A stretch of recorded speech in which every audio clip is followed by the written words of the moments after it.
In the winter of 1942, the world was at war, and the most dangerous experiment in history was happening in secret, right under the feet of unsuspecting college students. Enrico Fermi was building a pile. It was a massive 20-foot stack of graphite and uranium. There were no safety domes, no cooling systems, and no plan B if things went wrong. If the reaction got out of control, a meltdown wasn't just a theory, it would happen in the heart of Chicago. But while his team was sweating, Fermi was calm. He wasn't a gambler, he was a master of logic. And to understand how he got to this stadium, we have to go back to a Nobel Prize ceremony that was actually a daring escape. In 1938, Fermi was the star of Italian science, but there was a shadow over his home. Mussolini's fascist regime had passed anti-Semitic laws that directly threatened Fermi's wife Laura. When Fermi was announced as the winner of the Nobel Prize, he saw his chance. He took his wife and children to Stockholm to collect the gold medal and the prize money. But instead of returning to Italy, they boarded a ship for New York. He arrived in America as a refugee, carrying nothing but his genius. That genius was centered on a unique way of thinking that we now call the Fermi problem. How did Fermi have the confidence to build a reactor in a city? He used estimation logic. Fermi believed that you could solve any giant mystery by breaking it into known pieces. For example, to estimate how many piano tuners were in Chicago, he didn't guess. He looked at the population, guessed the percentage of piano owners, and calculated how often a piano needs tuning. By multiplying these simple best guesses, he arrived at a remarkably accurate number. He applied this same logic to the atom. Instead of being paralyzed by the infinite complexity of nuclear physics, he broke the pile down into a series of logical steps.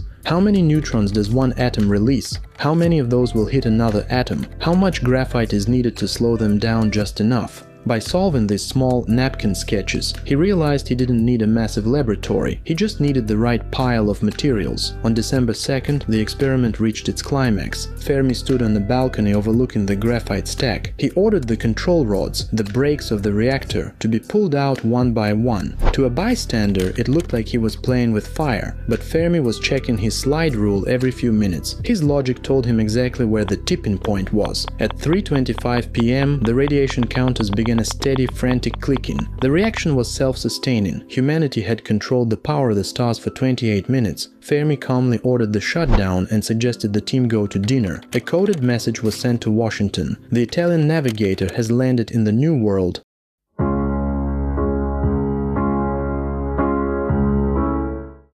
The success of the Chicago pile changed everything. It proved that the energy of the atom could be harnessed. It led directly to the end of World War II, but it also paved the way for the nuclear power plants that today provide carbon-free energy to millions. Fermi's impact wasn't just the reactor itself, it was the confidence he gave us. He showed that the most terrifying forces of nature could be understood and tamed through simple, clear thinking. Enrico Fermi's impact wasn't just the nuclear age, it was a lesson in clarity. He showed us that when we face a problem that seems too big or too terrifying, we shouldn't panic. We should break it down, use our logic, and trust the math. He turned a squash court into the birthplace of a new era, all by thinking one step at a time. He was the Italian navigator who found a new world inside the atom, and he did it all by breaking a giant, scary problem into small, logical steps.